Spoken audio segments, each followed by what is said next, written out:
All right, everybody, welcome in. This is From the Pocket, and boy, oh boy, do we have a great and exciting episode today. It is free agency.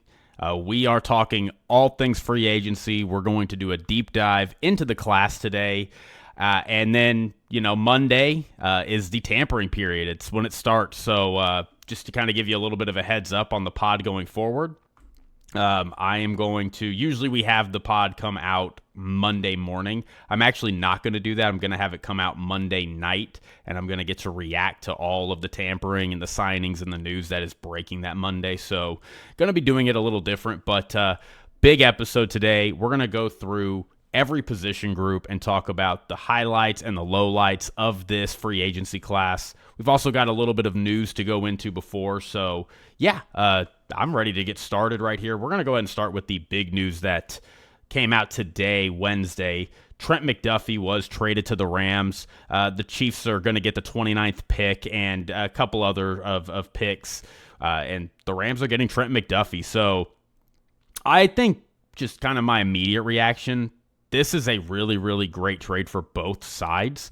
The Chiefs are very good at finding talent corner deep into the draft. I know Trent McDuffie was a first-round pick, but L'Jarius Sneed was a borderline All-Pro, and he might have actually had an All-Pro. He was a fourth-round pick. Travarius Ward has been a great starter in this league for a long time now. He was an undrafted free agent, so I'm not really too worried about the Chiefs needing to find talent to replace him. Obviously, they're losing probably Brian Cook. Jalen Watson is up for contract as well, so I would imagine they're going to try to keep at least one of those guys, at least maybe Jalen Watson at the corner spot, so they're not losing so much talent in the secondary. But I think given their history, they're going to be able to find a guy to replace Trent McDuffie and still get a lot of productivity out of that spot. And then for the Rams, look, I like the Rams a lot. I respect them. Les Snead and Sean McVay, I think there is an argument that they are better at what they do than any other coach GM combo in the league. What they've done to build a team, tear it down, build it back again is incredible. But we can be honest, they miscalculated on their secondary this year. They went into this season thinking we have studs on the defensive line, and they do. We are fine at linebacker with some of our plug-and-play free agents, and our secondary is some solid guys, and that's fine. And they thought that was going to be enough to get them where they needed to be, and it wasn't. Their secondary was not good. I thought their safety play was really solid, but their outside corners just were a total liability for them. And it's not a coincidence that, the last time this team won a Super Bowl in the 2021 season, Jalen Ramsey was their number one corner. So this to me feels like that kind of similar move where they're saying, look, let's go get a lockdown corner. We're good at safety, or we will be. This is a deep safety class for free agents and for the draft. We are good on the defensive line. Our linebackers are what they are. Let's go get a lockdown corner and fix this problem so when we got to go up against Jackson Smith and Jigba twice a year, when we got to go up against maybe an ascending Marvin Harrison Jr. or even a Michael Wilson twice a year, we're going to be ready to do that. When we have to go up against, A.J. Brown, Devontae Smith, any litany of the great receivers that are in the NFC on their way to a Super Bowl, they're going to have a guy that can compete with them. So I think for the Rams, it makes a lot of sense. I think for the Chiefs, it makes a lot of sense. So, great signing by the Rams, and I think it also gives us a little bit of clarity as to maybe what their offseason plans are going to be. Some other news here.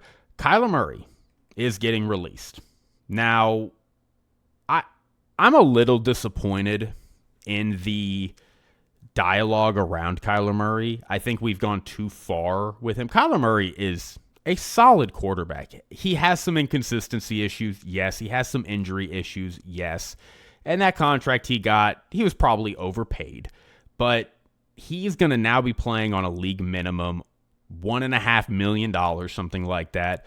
If you are the Vikings, if you're the Colts even, who are in the middle of this Daniel Jones fiasco right now, or you're any of these quarterback needy teams that don't really want to waste a year necessarily, I think you would be silly to not take a flyer on Kyler Murray. Kyler Murray for $1.5 million in that Vikings offense with Kevin O'Connell, Justin Jefferson, Jordan Addison, the running backs they have, the tight ends they have. I know T.J. Hawkinson is kind of up in the air what's going to happen with him, but nevertheless, like that is a really, really good system to drop a former first overall pick into. So I think the narrative on Kyler Murray has gone a little far. I'm seeing people ask Tua or Kyler, which to me is just nonsense. I don't even know if Tua is a starter in this league anymore. Kyler Murray, for all of his warts and faults, he's between the 16th and the 20th best quarterback in the NFL. Like, that's a starter. It's not a great starter, but it's a starter. And again, if you're getting him on a league minimum and you can put talent around him, that's easy money. I don't understand why you wouldn't. So I think Kyler Murray getting released should be great and welcome news to anybody in this cycle that needs a quarterback. When Malik Willis, and no disrespect to Malik Willis, I like him. I think he's fine. But when we're talking about Malik Willis being the star of the ball and Kyler Murray comes online, like I think that changes the calculation a little bit for some of these teams. At least it should. So that's big news. And then Jonathan Grenard for the Vikings is going to get traded as well. Allegedly, that the Vikings are hearing offers for him. I think this is a pretty decent edge class for free agents, and it's a really good class for edges in the draft.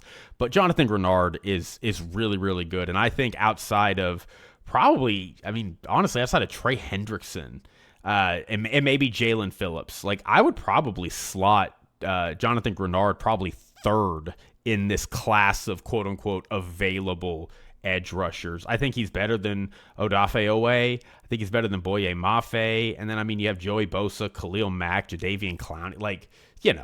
I think he's better than those guys. So I think that's huge news. And apparently they're only wanting like a day 2 pick for him. So I think there's a real opportunity there to for a team to take him in and really strengthen their defensive line, because he replaced Danielle Hunter, and he has not been as good as Danielle Hunter, but he has been really good in his own right. And then kind of the last news to hit, Drew Dahlman, shocking the NFL world, retiring at 27. Boy, the Bears just never get any luck. It's like, okay, you have a team in Chicago that feels like their offense is set. They've got all the resources they need. They've got a good back room. They've got a good tight end room. They've got a good receiver room. Their offensive line is among the best in the league. And it's like, okay, we're kind of strapped for resources. We're a little bit tight on salary cap, and we don't have a lot of wiggle room. What are we going to do to build our defense up and fix our front seven? And then Drew Dahlman, their center, announces his retirement at 27 years old. So now all of a sudden you're looking, it's like, okay, they're working out Tyler Biadasz now. You have Connor McGovern. Obviously the big free agent in this class for center specifically is Tyler Linderbaum. Are they going to be in the market to dole out the $20 million a year they need to give him? I don't know. He's a similar kind of stylistic player to Drew Dahlman, so I think it would fit really well what they want to do. But it's just unfortunate. I can't imagine the Bears were planning on having to spend a healthy chunk of change on a center position this offseason, given a lot of their other needs. So very curious to see what happens there. The center class for this draft is not very strong. So tough spot for the Bears. So, and with that, I think we can move on to this free agency class. Big segment right here. There's a lot here. And again, going to go through all of it here. And then on Monday night, we're going to react to all the news and all the fallout from the tampering period beginning. So a lot of stuff here. But just to kind of introduce this class, I really do like this free agency class. I feel like it is getting a lot of hate. I think, and I don't mean this as an insult, but just to kind of say what it is, I think for a casual fan of the NFL, they look at this and say this this class is boring. It's not flashy. There's not a real perennial all-pro necessarily. It doesn't have a ton of high-end flashy talent, but it has a lot of depth. It's a lot like the draft this year, actually, in a way where, at the top of the draft, there's not a ton. There's a couple of blue chip players, but really, I feel like the value of this draft and this free agency class is going to be in those mid-tier picks, these mid-tier signings. And yes, I understand some of the positions straight up, they're just not very good. Quarterback is bad this year. If this is the year you need a quarterback, I've heard some people say it's the worst all time. I don't know factually if it's the worst all time. I'd have to think about it, but I think you would be hard-pressed to find a weaker year for a quarterback in terms of the free agents available and the draft coming up. Like, if you are a quarterback-needy team this year, you are just SOL. I mean, you are just stuck. The wide receiver class is not that great. That's kind of a regular occurrence, though, so it's not very surprising. It's not often you get a bona fide great wide receiver hitting free agency.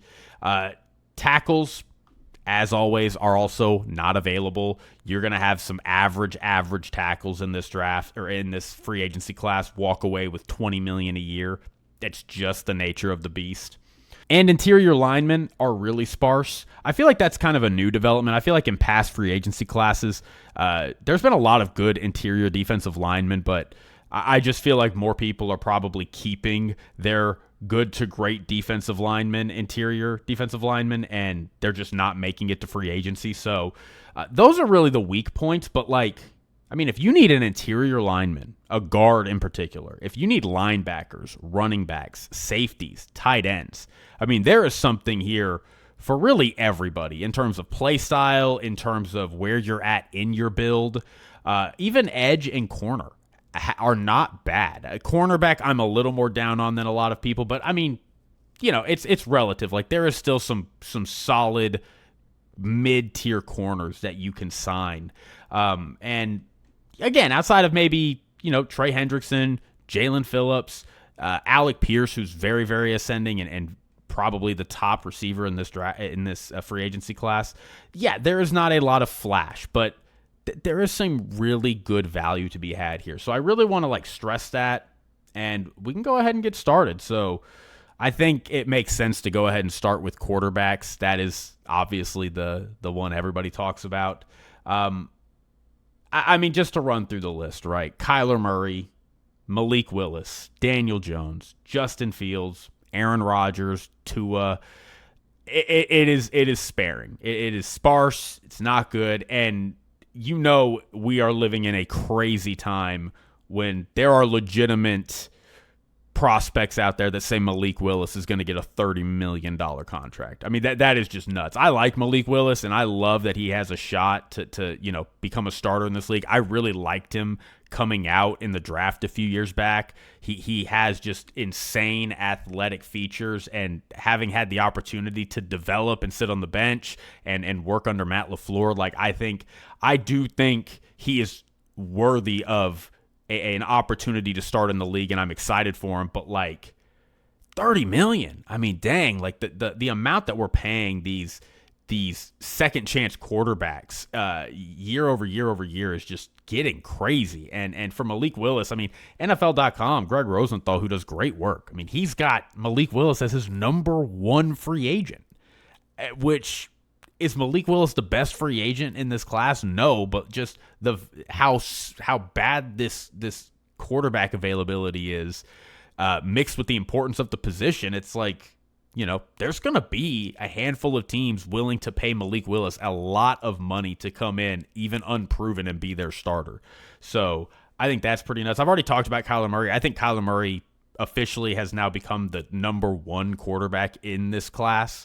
I think Kyler Murray is going to get an opportunity for really any team he wants. As long as he doesn't go to the Jets or something, I think he'll be fine. And I think Kyler Murray could also be on that maybe reclamation path, if you will. He's not old by any means, but his play style and his size, he's had injury, so it does make you wonder how long his window of opportunity is. But he is easily, in my opinion, as far as what he's proven, as far as what we know he is. I don't know if Malik Willis is a top 20 starting quarterback. I don't know. Like, Malik Willis might be a Jacoby Brissett kind of player where he's just a really good backup, and you love him as a backup, but like if you got to start him for 7, 8, 9 games, you're kind of wincing a little bit. So, I don't know if Malik Willis is better than that. I know Kyler Murray can be better than that. I've seen Kyler Murray be a high-end quarterback, at least for stretches. I think Kyler Murray is the best. Daniel Jones, the Colts, obviously, the big news out of that is they gave him the transition tag. The Colts situation and what they have gotten themselves into is worthy of its own deep dive episode. Trading away their picks, being stuck with Daniel Jones, having to pay him all this money, and possibly as a result not being able to pay Alec Pierce or having to watch other players like Nick Cross walk away. And on top of that, I mean, he's coming off an Achilles injury, which quarterbacks coming off Achilles injuries, they don't just bounce right back. And it takes them half a season plus to really get back to form. So if we're talking about Daniel Jones coming back halfway through next year and he's got another half of the season to get better, I mean, the Colts window with Daniel Jones, it really doesn't even start until the 2027 season. And you're already having to pay him $30+ million, $37 million on the transition tag. Like, how worth it is that? So that's just a total mess. Justin Fields, I can't. I mean, are we really going to give Justin Fields one more go at this thing? Like, I mean, we know what Justin Fields is. Justin Fields he has had so many opportunities. Maybe he'll end up in some type of backup situation with Kevin O'Connell, a Kyle Shanahan, a Sean McVay, and that's how we'll get his potential, kind of what Sam Darnold did. But if somebody's going to sign him to be their starter again, I'm out. I'm out on it. Anthony Richardson is getting a lot of attention too. I think he's a good candidate to trade for the Vikings. I know we know Kevin O'Connell likes him.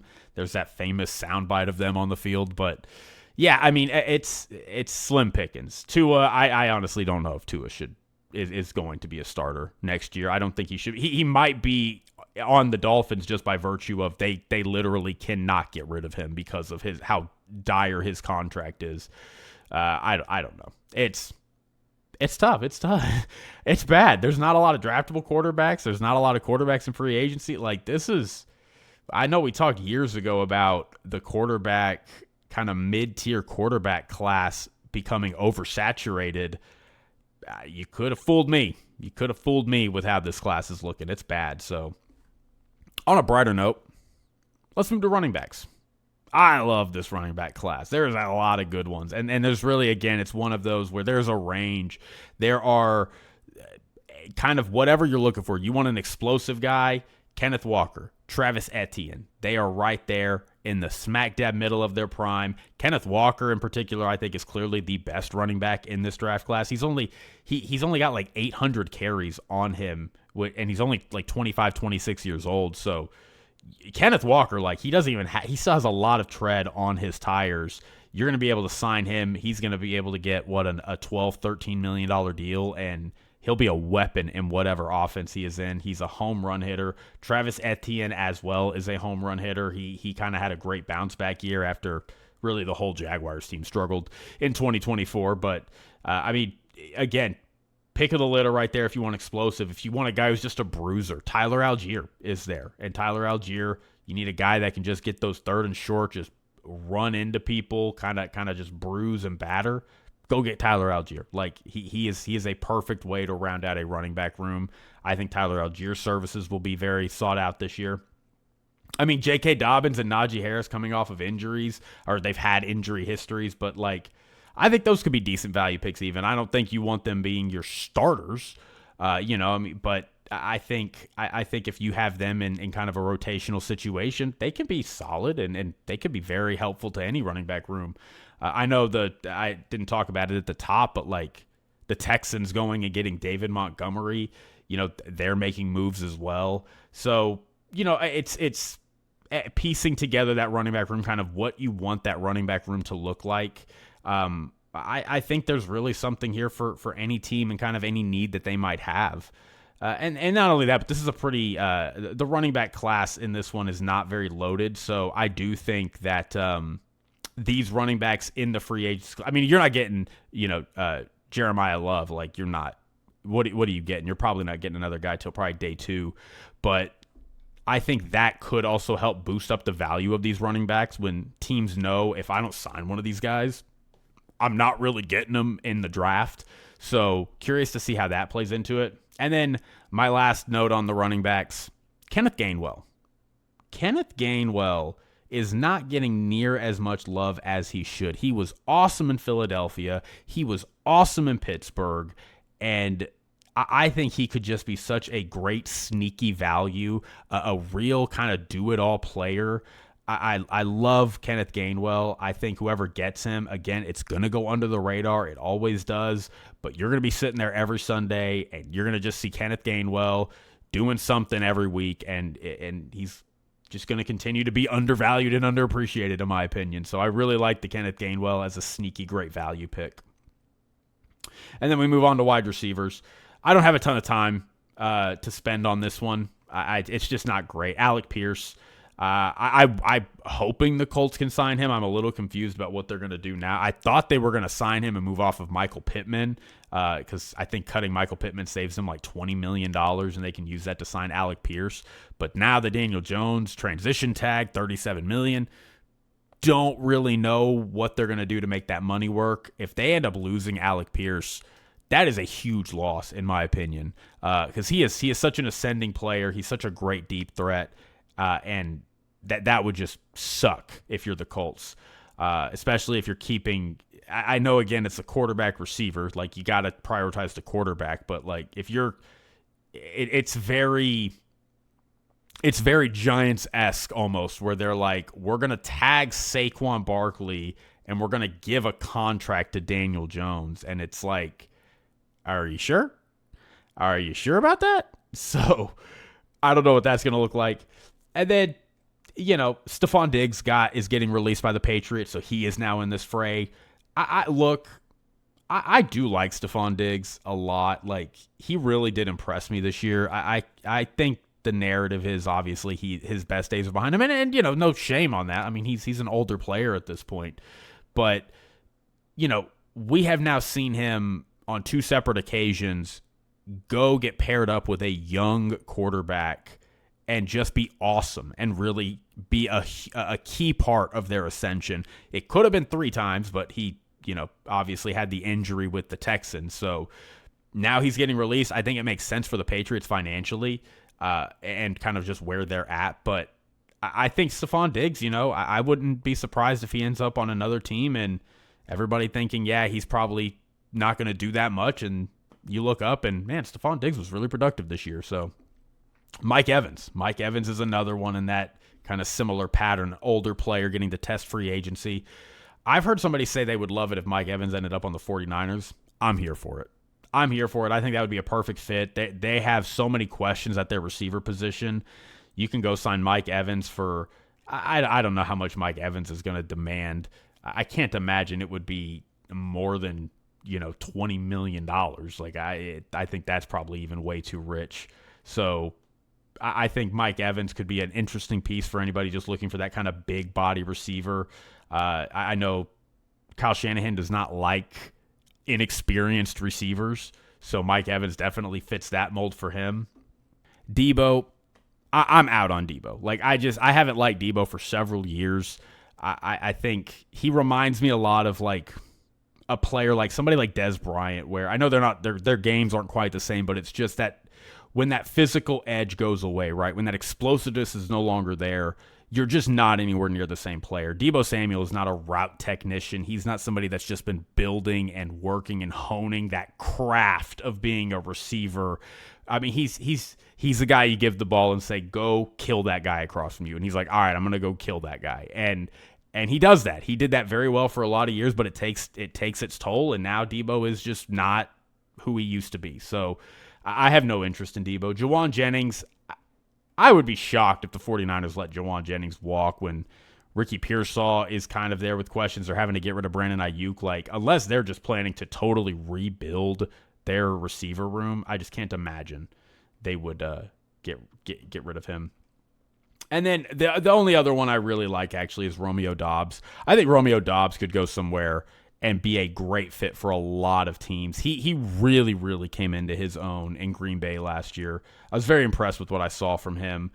He was very consistent down to down, wasn't explosive. You know, they kind of got that from Christian Watson, but he was very consistent, very reliable. He was the guy they went to in a lot of crunch time moments. I really do like Romeo Doubs, and I think he could. I think he could end up somewhere and be a very useful player. So he's him and Alec Pierce and Mike Evans and I guess Stephon Diggs are kind of the ones I like. And then they kind of round out the list. Rashid Shaheed.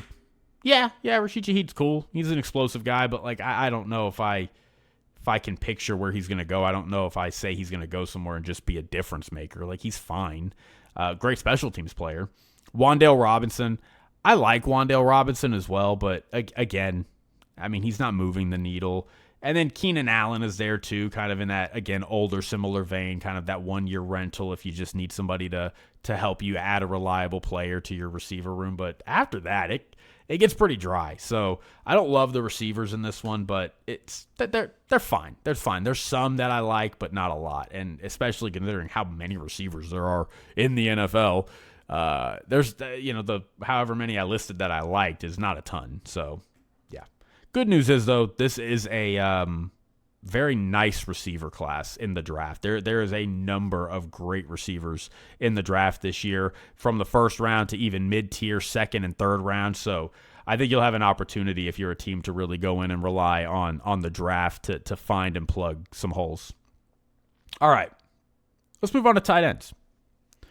I am surprised personally that I'm not hearing a lot more about this tight end class. To me, there is a tight end for every occasion. And I think some of the signings out of this position group are probably going to be some of the best value we see from this class. I mean, you want pass catchers. You got Dallas Goedert. You got Chigo Okonkwo, Isaiah Likely. I know David Njoku's a little older, but he still has skills. And to be honest, it's not like he's played in a great offense that can like it's, who is the quarterback that has been getting him the ball for the past, 5 years in Cleveland? Like, it's just not been a great sight. So a lot of great pass catchers. You want blockers. Charlie Kolar is going to go somewhere and make somebody incredibly happy. I mean, that dude has just been buried on the Ravens team as their third tight end, and he is a baller. He is a great blocker. He's a reliable pass catcher. For those of y'all who are unaware, pay attention to the name Charlie Kolar, because you are going to be hearing, somebody is going to sign him. It's going to be of great value, and you're going to be hearing his name a lot in the coming years. I think Charlie Kolar is going to be really good. Even Cade Otton. I mean, to me, I think Cade Otton has always been a little undervalued. I get it. He's been a little disappointing as a pass catcher. I understand that, but he's been a decent blocker. Like, again, solid value pick there. You don't have to pay Cade Otton a ton of money. He can come in there, give you decent productivity in the pass game, block up for your run game and your pass protection. Like, solid, not bad. And then, if you want a 1-year rental, Austin Hooper, Tyler Higbee, Darren Waller came back from the dead, came out of retirement, and was like, yeah, I'm actually going to be a really effective red zone threat for Miami. He had like 6 touchdowns last year. So, Darren Waller randomly there if you have a team that's just looking to, again, fill out their tight end room and have Darren Waller come in the red zone packages and just help you add some size to that part of the field. So I really love this tight end class. Like, this is a really good value-filled tight end class in this free agency. So, yeah, I like it a lot. And then we'll move on to offensive line, and then we'll take a break, wrap up the offense here. Now, off the rip, I'm going to group all of offensive line together, but I'm going to take it by position group. Start out with the tackles. There are basically no tackles. They're not. Rasheed Walker is it. He's going to get $20 million, and he's going to go somewhere, and he's going to be average to above average. And that's what it is. Like, when a tackle makes it on the free market and you are somebody who can play a lick of football, you're going to get a bag. to be average. Like that's people are getting good tackles and they're not letting them go. That's what it is. Jawan Taylor, for all his penalties, is also a very solid right tackle. The Chiefs, I think, are probably going to cut him. If a team can get past those annoying 5-yard penalties he's going to get a couple times a game, he is a very reliable and solid right tackle. I know it's hard to imagine because it's like he's had 45 penalties this year. He's the most penalized player on the line every year. But, like, it's a couple plays. Yes, it's annoying. He is a very good player, though. He's a solid player. Like he is reliable, and I think he is going to get a good contract too, because if you can have a guy like Jawan Taylor just come in and take care of your right tackle position, even with the mistakes, you do it. It's just there's not a lot of options here. And then, Jermaine Illuminor was really good for the Giants last year. He's not a bad option. Braxton Jones was, the Bears tackle. He was trending upwards until he got hurt. He had a good 24 campaign. Was having a good 25 campaign. And then Braden Smith has also been solid for the Colts. He's spent almost a decade with them. But, I mean, he's missed a season worth of games in the past 3 seasons. So kind of have to weigh whether or not you want that. So, I mean, again, immediately, like, I listed 3 tackles, and now we're talking about guys that it's like, man, I like them, but they're hurt all the time. So, you just, that drop-off happens very quick in terms of that quality. And then, if you want some rentals, Rob Haverstein is out there, Trent Brown, Jack Conklin, if you can look past the injuries. I think somebody might take a flyer on Jonah Williams. He's really, really struggled last year for Arizona. Really did. But, I mean, he's young. He's got first-round level talent in theory. I wouldn't be surprised if you see that. So those are really the tackles. Like, again, it's Jawan Taylor, Rasheed Walker, maybe Jermaine Illuminor if you like him, and then it's a bunch of question marks. So not a lot of great talent. It's some average talent at the top, and then not a lot of depth. And then, but we get into, and I'll hit center really quick before we get to guards, because I think guards is the more interesting one. But Tyler Linderbaum going to get a bag. That's what it is. He's going to get $20 million a year for wherever he goes. Ravens, Chargers. I don't know where he's going. I don't think the Ravens are going to sign him. The Chargers might. The Bears, maybe they're in the Tyler Linderbaum sweepstakes now. But I don't know. But whoever he goes to is going to give him a bag. Tyler Biadasz has been a solid, reliable center. I think he's actually working out with the Bears right now. So maybe the Bears will just make a move and sign him. Connor McGovern.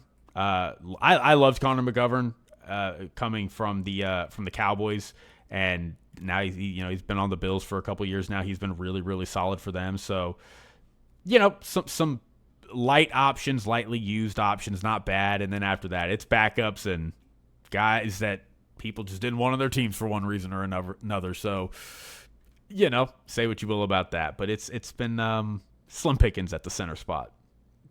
Okay, let's talk about guards. This is, to me, the most interesting one. There is a lot of guards that I really like, but I think the rub of it is there's a lot of guard-hungry teams this year as well.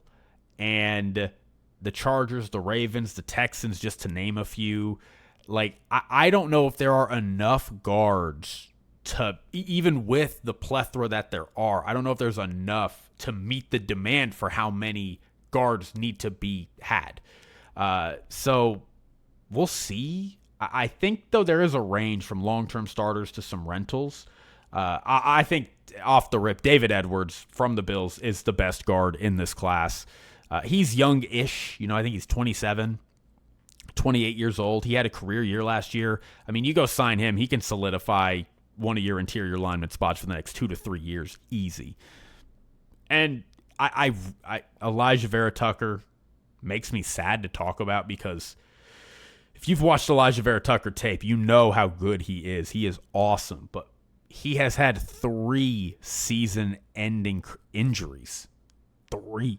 I mean, he's coming off of one this past year. So I want to believe in AVT. I just do not.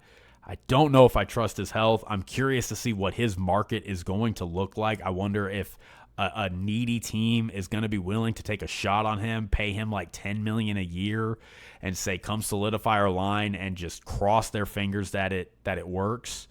But, man, I mean, if the injuries weren't a thing, I mean, if injuries were not a thing, Elijah Vera Tucker would not be a free agent. Elijah Vera Tucker would have been signed to the Jets long term because he is that good when he is healthy. And then some rentals, but some strong rentals.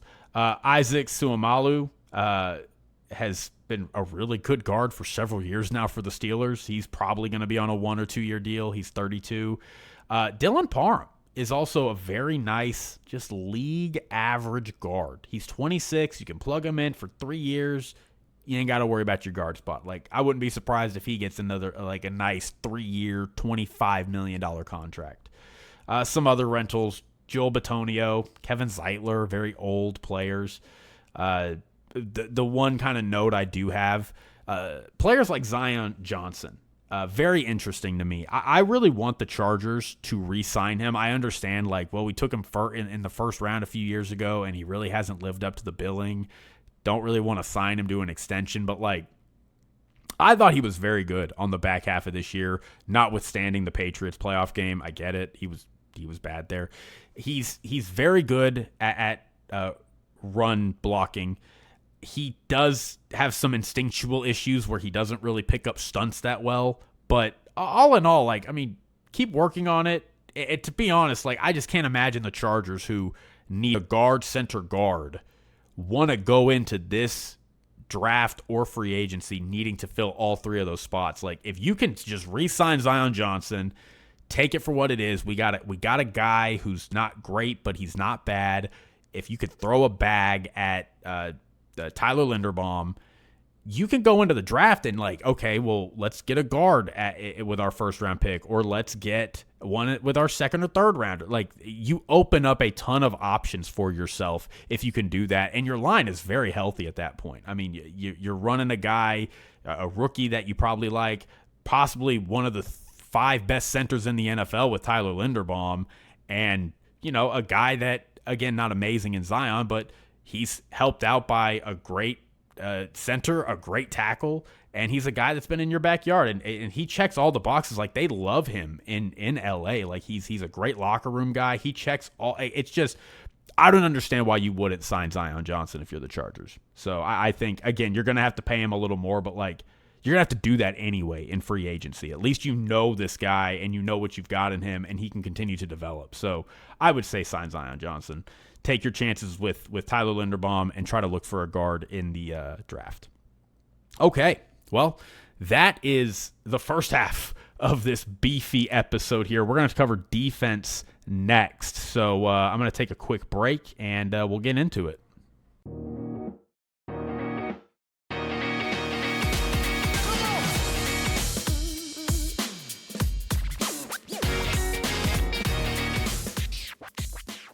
All right, and we are back, everybody. All right, we're going to go ahead and now dive into the defensive side of the ball. So, again, same thing with the offense. You're going to hear me say this a lot. Not a ton of high-end talent here.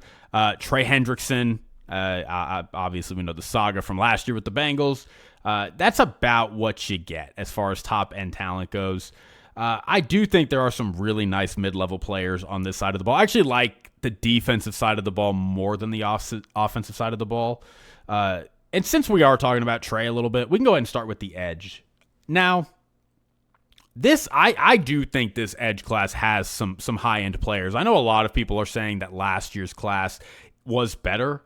And I look, it's an acceptable case. Like, right, you had DeMarcus Lawrence, you had Joey Bosa, Khalil Mack, Josh Sweat, but, like, I think this class is deeper. If you want to throw Micah in there too, I think you'd be cheating a little bit, putting your thumb on the scale if you threw Micah in there. But I think this class is deeper, and to be honest, I don't think any of those players were as good as Trey Hendrickson. I think if Jalen Phillips had gone last year, Jalen Phillips would have been possibly one of the 2 best defensive edges in that class. So, and then now Jonathan Grenard is in the mix as well. Like, I really think there's some high-end talent here. Again, is Jalen Phillips, I think, has the potential to be a really, really high-level player. We already know what Trey Hendrickson is. Jonathan Grenard is not going to be an all-pro, but he is going to be a Pro Bowl-level player. He is very, very good. So, I mean, I really do like a lot of these. So we'll start with Jalen Phillips really quick. I know his injury history is a bit of a concern. I do wonder if it'll cause him to struggle to get like a 5-year deal, long-term money. But like, I think at his peak, and considering edge rushers do play for a long time, right? Corners, it kind of, they go like that. But edge rushers, you see quality edge rushers and defensive linemen playing into their 30s.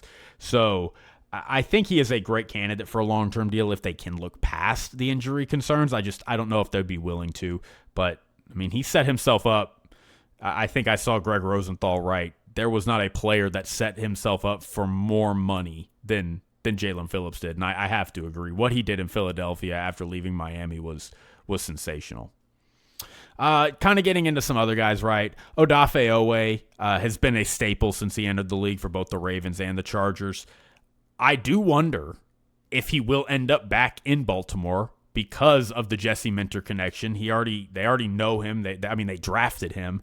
I think it would be kind of sad if, he had to come back this way. They'd probably end up costing him a little more than they would have if they had just signed him originally. But, I mean, Odafe Owe is really good. His run defense is obviously a little iffy, as is well known. But, I mean, he's 27, and to be honest, this just – I don't need every player to do everything. If I get Odafe Owe to go, get the quarterback, I'm going to trust that I can also put together some interior defensive linemen. I can have my linebackers. Like, I can have people support the run game and let Odafe go do his thing. Like, I don't need everybody to do everything. So I don't really think that is a hindrance in my opinion. Obviously, if you have somebody who can do both, you want that other player. But in this case, it's just not the reality we live in. People are good at they're very, very good at one thing usually.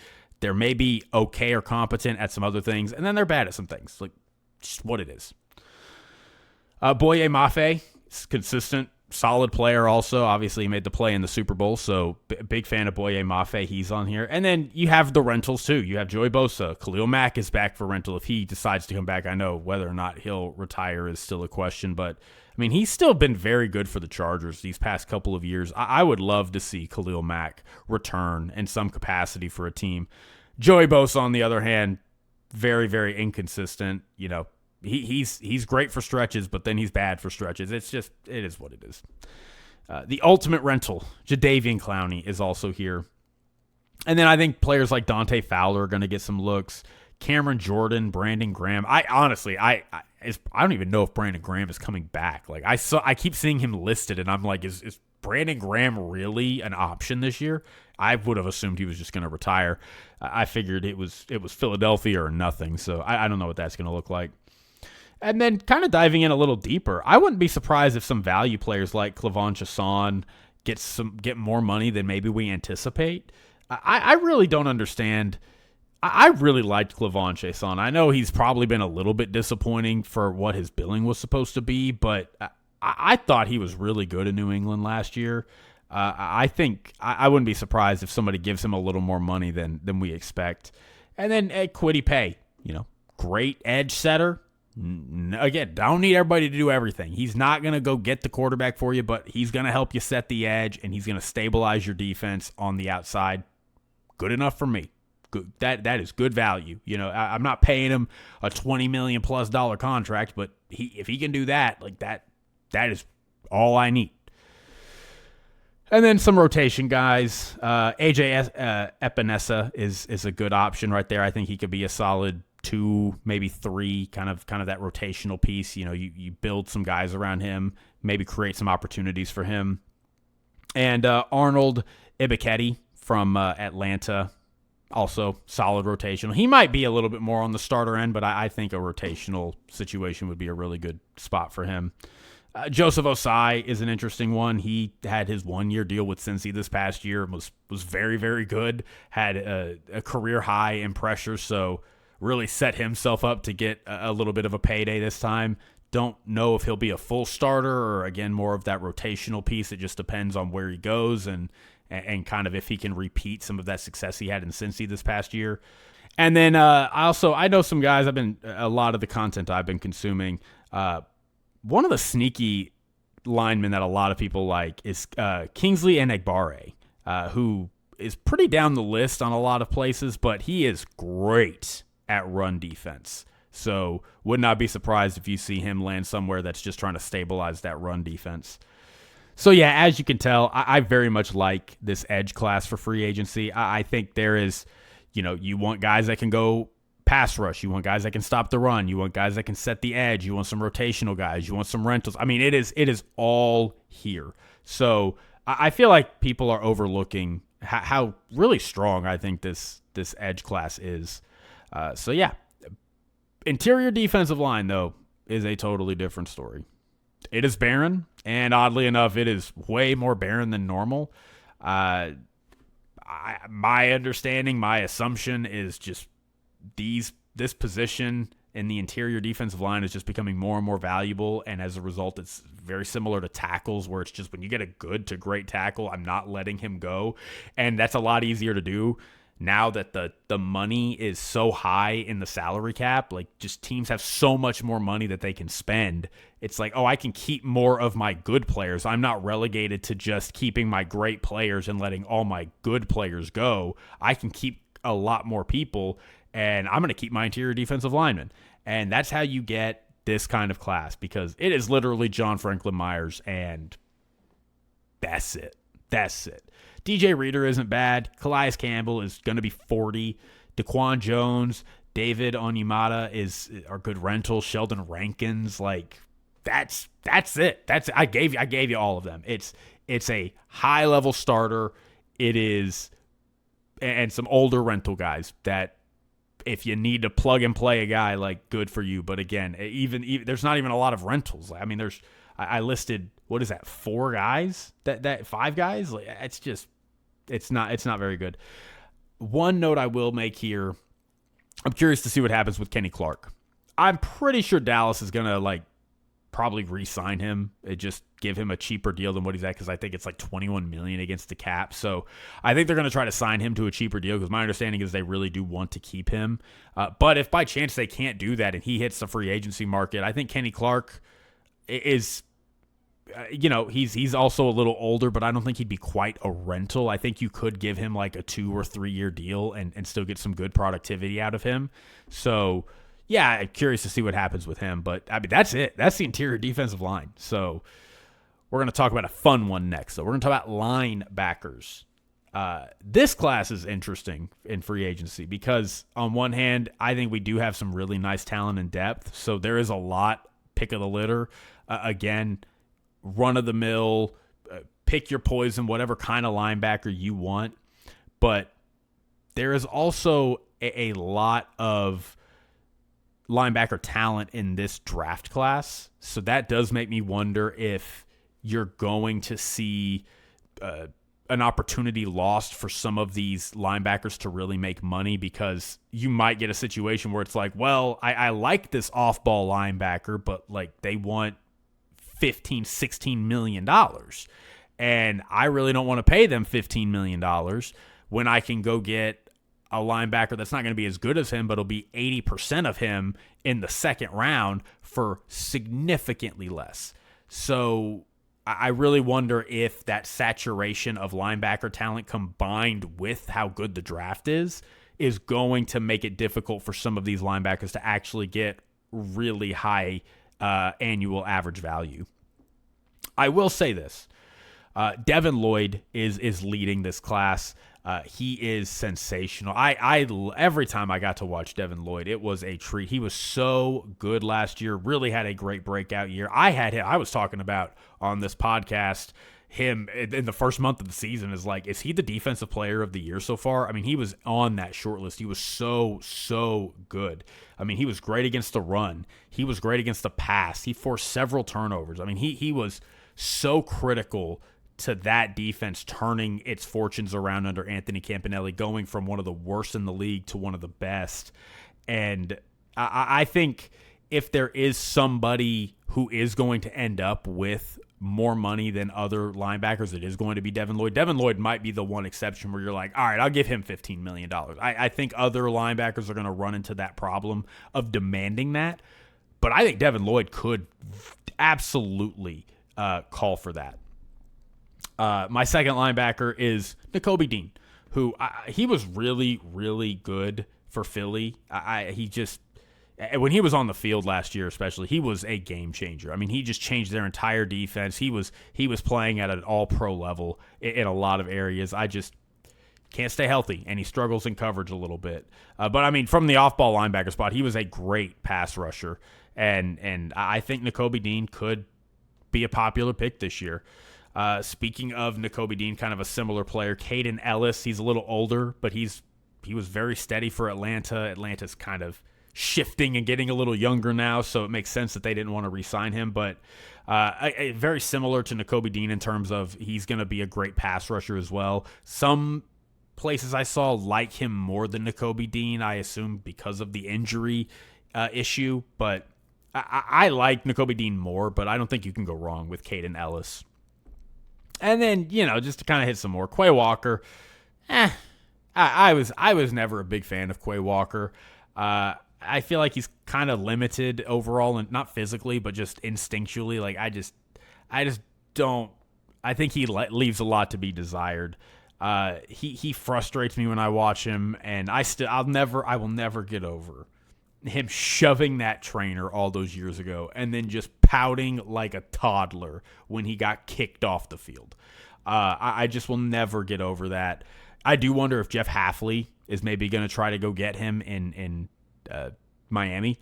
I think they need just all that front seven defensive help they can get on the offensive and the defensive side of the ball. They need line help too. So I wonder if maybe Jeff Hafley is eyeing to go get his guy. And then Quincy Williams is also up. I think it's tough to talk about Quincy Williams in terms of him being, a high-level player now because, I mean, he was an all-pro level player in 2023, but he just hasn't been that the past couple of years. It's not like the Jets have set him up for success, but I am curious maybe he can get back into it if he goes to a good system, he feels like. And the same guy I'm actually about to talk about, he kind of one of these transition guys. It's like kind of what Zach Bond was with the Eagles, where you take this guy that for whatever reason just hasn't popped, whether it was because he was out of position like Zach Bond or he wasn't in a good system or he wasn't being developed, and you take these guys that you're kind of taking a flyer on and boom, they hit and they are as good as you were hoping they would be. That's kind of, to me, how I feel about Quincy Williams. And then also curious to know what's going to happen with Leo Chenal from Kansas City. Been a bit of a rotational guy, but when he's been on the field, he's been very solid. So I do wonder if maybe, again, kind of that rotational piece where he's going to find a home for cheap, and whoever finds him, they're just going to set him up, and he is going to just be a stud. Almost, again, very similar to Milton Williams almost, where, again, different positions, but Milton Williams is buried on this depth chart of really good talent in Philadelphia, and everybody loves him, and he gets an opportunity to go get a bag and go somewhere else, and he's just a stud for the Patriots, just critical to what they were doing on the defensive side. So almost wonder if Leo Chenal could have that kind of effect. And then lastly, I'll wrap up on some rentals. Bobby Wagner, Demario Davis, Jermaine Pratt is probably a little young to be a rental, but he could end up on a 1 or 2 year deal. Matt Milano, and I'm seeing a lot of people really like Alex Anzalone. Alex Anzalone, again, solid player for the Lions for a long time, great locker room guy, so I think he'll land somewhere.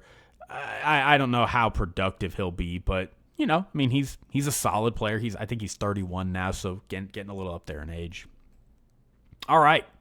We got one more position group to talk about here, though. We got the defensive backs. Now, I will go ahead and hit corners really quick before I move on to safeties. I don't think there's a ton to say here. The big news, obviously, that we've already talked about was the Trent McDuffie getting traded to the Rams. No other cornerback in this free agency class is of his caliber. And I know I am more high on this class compared to a lot of other people, but I'm pretty down on this cornerback class. I think a lot of people are.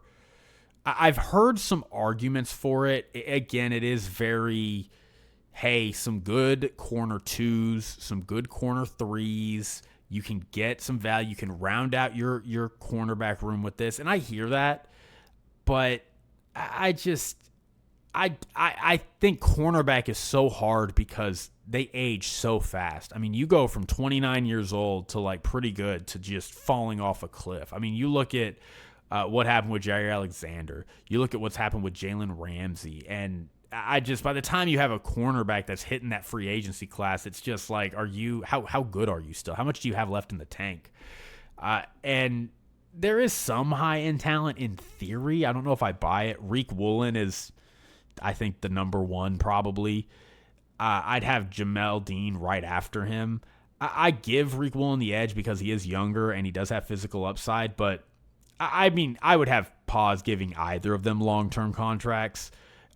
Again, it's just you age so fast. He's 27. Reek Woolen's 27. Jamel Dean is 29. I just how long of an extension am I going to give that guy? Even if they are very good, how much time am I going to get out of them? 1 or 2 years maybe, but again, am I signing you as my one? I don't know if I trust that. Like you could just go like that, and you're kind of SOL. So I don't know. Even the top end talent in this class gives me a little bit of pause. Jalen Watson kind of is in that camp, but I really don't count him in this class because I genuinely would be shocked if the Chiefs do not sign him to some kind of deal. Again, they just traded Trent McDuffie. They're going to be getting rid of Brian Cook. So, I mean, are they just going to totally cut their entire secondary? I don't think they can do that. That is, they've already got so much other stuff to fix on their team, particularly on that front seven, trying to find some type of weapons for Patrick Mahomes to throw to, given the fact that Rashee Rice is doing what he's doing and they need a running back too. I just can't imagine that they're going to totally also tear down their entire secondary. So I think Jalen Watson will not hit the open market. I think he will get an extension. But if he does, I mean, he's kind of in line to me with like that Reek Woolen, Jamel Dean. Like he can be arguably kind of a corner 1.5, depending on the system. Now, since I'm not a fan of giving really any cornerback in this class a ton of money, I would probably want to just stay home and sign somebody like Rasul Douglas, Nashawn Wright, Chidobe Awuzie. Greg Newsome is a little inconsistent. He is interesting. I just, Anthony Campanelli, if Anthony Campanelli can't get you to be as consistent as possible, I just don't know what I'm going to get from you. He's good when he's on it, he's good, but he's a little inconsistent. Mike Hilton coming off of an injury, so he's going to, take a league minimum. He's a little older. I'd kick the tires for cheap, I mean, he's going to probably get like $1.3 million. And then I have always been curious about Asante Samuel Jr. Like, He was okay for Pittsburgh last year and kind of that back half of the season when they brought him in.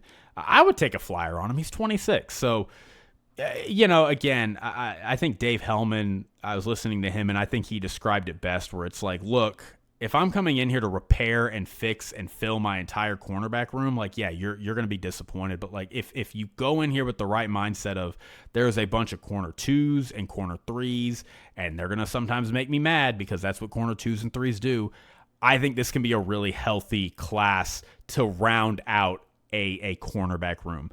But if you're coming in here trying to repair that and fix it, you're going to be in trouble. And then I will call this a potential steal. I am calling out of this cornerback class is Cordell Flott from the Giants. I think they will try to keep him. I think they'd be insane not to. At worst, he is a great way for their team to round out their corner room and add depth. And at best, I really do think he has high upside of being a starter. So I think Cordell Flott will still end up on the Giants. But if he doesn't, hey, come to my team. You know what I mean? All right. Before we get out of here, we got to talk one more position. We got to talk safeties. This safety class is stellar. I think it is one of the strongest classes we have seen in several years. But good news, bad news, very similar to the linebacker position.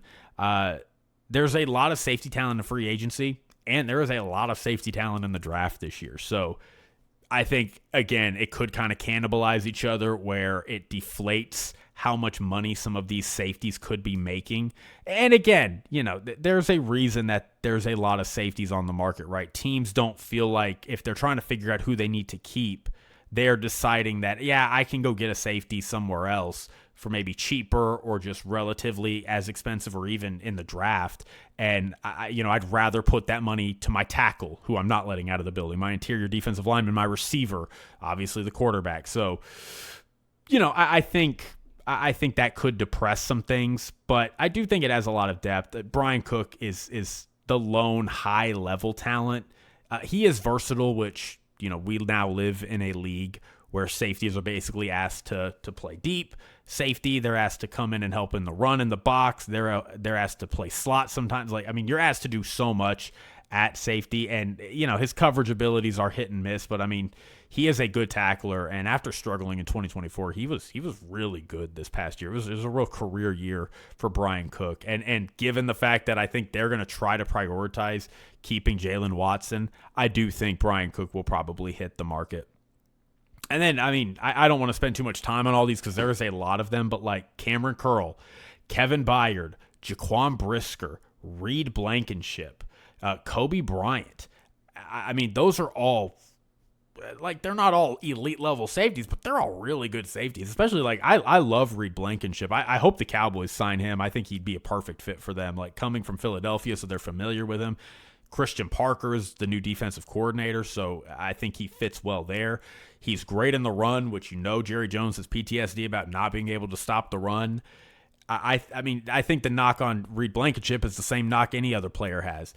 When you don't have talent around him, he struggles. But if you put talent around him, which the Cowboys are going to have an opportunity to do, you put him in good situations, you don't set him up to fail, he's a good player. He had a down 2025 year, but he has been critical to this secondary in Philadelphia for years. So I really do like Reed Blankenship, and if you get him for $7-8 million, that's a steal.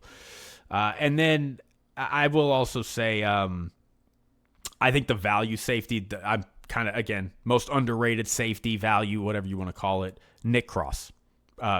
From the Colts, he's 24 years old. He's great at the line of scrimmage. He's got some tackling issues, but he is a playmaker. He's young. He's 24 years old. He is an ascending player. He is going to be a stud, whoever gets him. I would find Nick Cross. I would sign him to a 4 or 5 year deal, throw some money at him, $7-8 million a year, whatever it takes, and just relish in the fact that I have a stud safety who's getting better and runs a 4.3. So, yeah, that is what I got there. So, really, that's it, though. That is my take on this free agency class. Feel like we went through it all. Feel like we talked about a lot of stuff. So, I feel really good where we're leaving it. But, yeah, again, I'll be back Monday night. Not Monday morning like normal, but Monday night to rehash everything going on in the tampering period. So, until then, take it easy. Take it sleazy. I love you. I cherish you. Thank you so much for listening. I hope you took something out of this. Give me a like, give me a comment, give me a rating, give me a share. We're on TikTok, Instagram, YouTube, Spotify, Apple, your favorite podcasting app. Just interact with our content. But until next time, see you Monday. Bye.